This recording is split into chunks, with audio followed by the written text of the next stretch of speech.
Dans cette 6e vidéo concernant After Effects CS6, on va voir comment transformer l'échelle d'un élément. Alors, on peut transformer l'échelle de plein de choses, que ce soit d'une image, d'une vidéo, d'un élément graphique. Ici, on va s'occuper à nouveau de notre logo After Effects.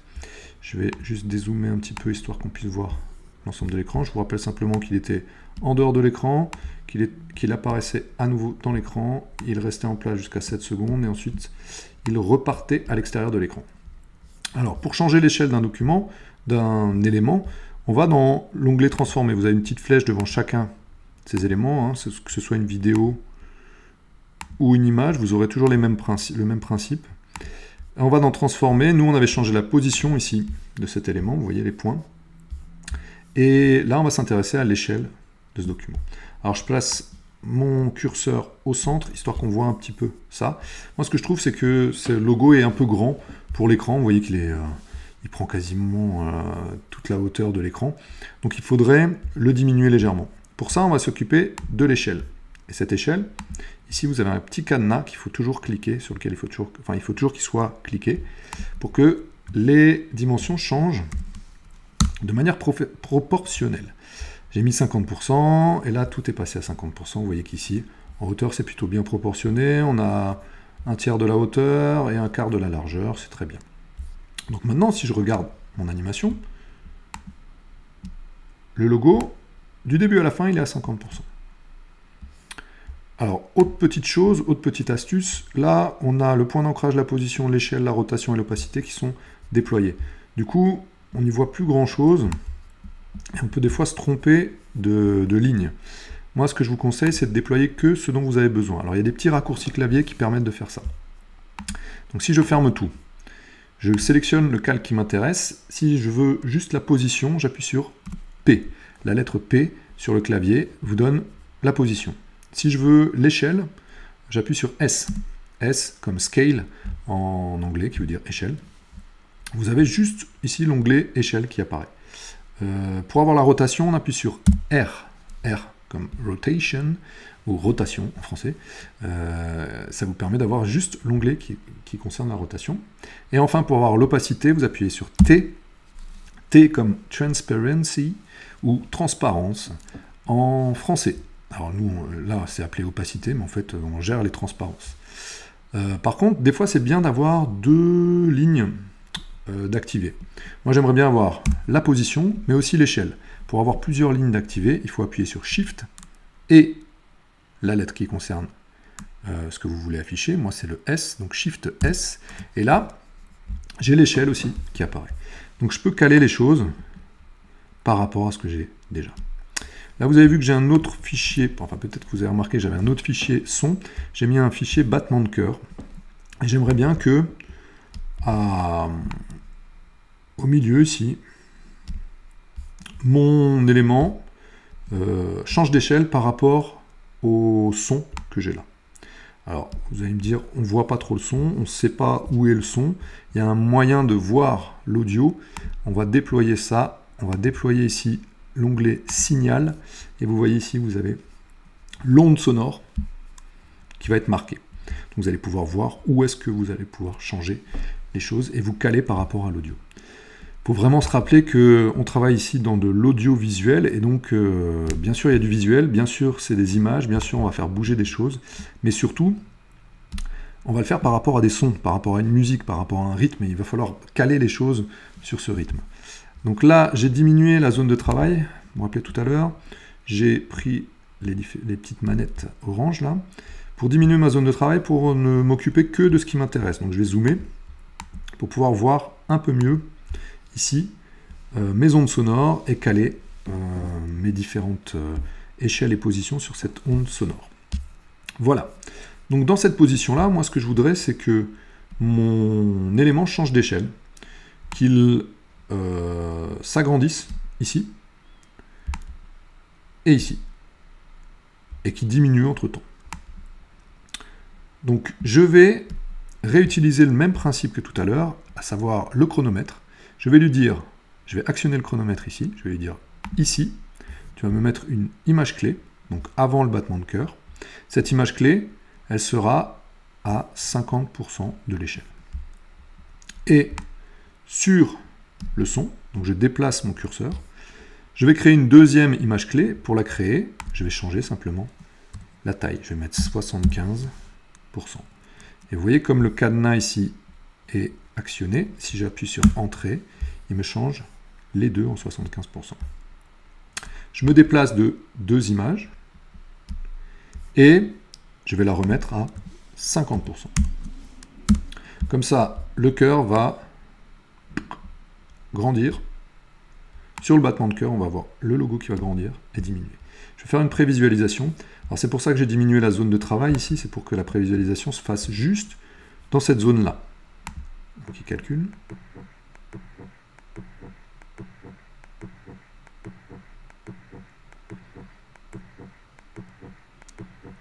Voilà, là il grandit une fois.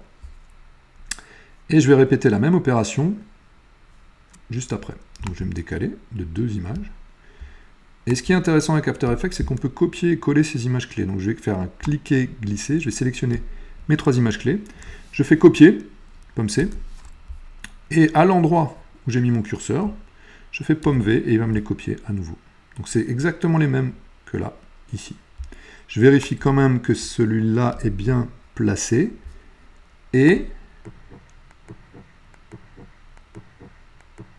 voilà. Alors si je veux,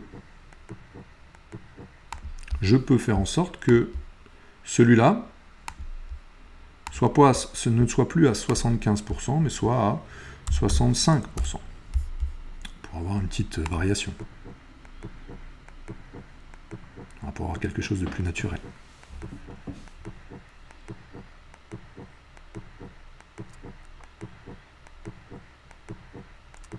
Voilà. Donc là, on a un changement d'échelle, qui est proportionnel. C'est-à-dire qu'en largeur et en hauteur, on a un élément qui va changer d'échelle. Si vous regardez, je vais vous faire voir l'ensemble de cette petite vidéo, où on a toujours le changement de position ici, et le changement d'échelle va se faire qu'à un endroit précis. Là, il calcule. Voilà. Et il repart. Et là, ça tourne en boucle. Mouvement de cœur, et on repart.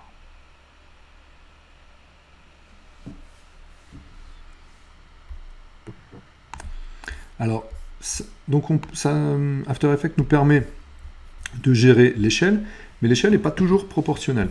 C'est-à-dire que des fois, on peut avoir besoin d'avoir un élément qui change d'échelle de manière non proportionnée. Par exemple, je veux avoir l'impression que ce logo se referme sur lui-même.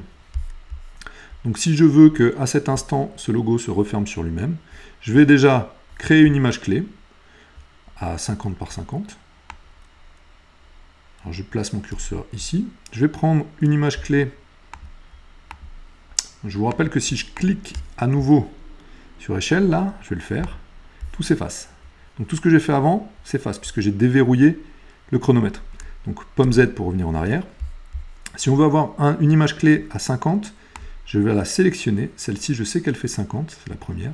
Je la copie et je la colle à l'endroit où il y a mon curseur. Je fais un pomme V et elle se colle exactement là. Pour pouvoir ensuite lui dire,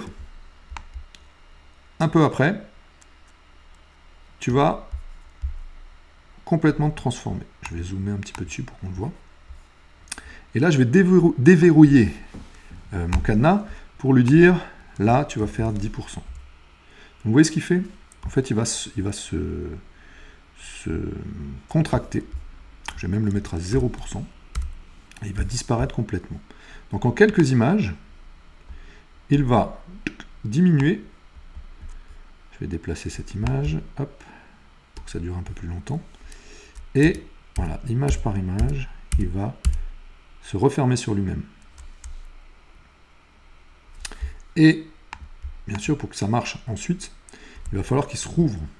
Donc, je vais recopier cette image clé de 50, comme c'est. Je vais me déplacer à nouveau et la rouvrir. Voyons voir ce que ça donne maintenant. On va avoir un déplacement. Il va se fermer. Voilà. Alors, je vais le faire durer un peu plus longtemps. Celle-ci, je la copie. Attendez. Hop. Je copie cette image. Je la colle ici. Donc ce que je veux, moi, c'est qu'il arrive. Il se ferme. Il reste fermé pendant un certain temps. Et il se rouvre par la suite. Voyons voir ce que ça donne. Là, il calcule. Fermé, ouvert. Ensuite, on peut sélectionner les points. Alors, je peux en sélectionner plusieurs. Je les prends, je les déplace, je les rapproche d'un endroit ou d'un autre, histoire de caler vraiment les choses. Il arrive, il disparaît, ça bouge. Voilà. Donc, je peux très bien déplacer les choses. Là, je vais dézoomer. Si je veux que tous ces points se déplacent en même temps, j'appuie sur Shift, je sélectionne aussi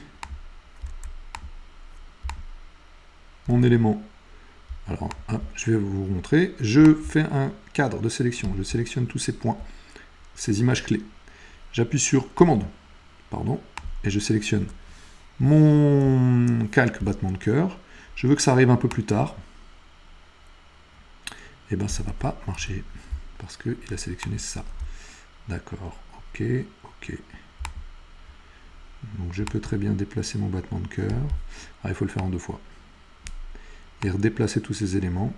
De manière à ce que, ici, je vais me caler dessus, je vais recaler tout ça. Quand même faire des choses à peu près propres.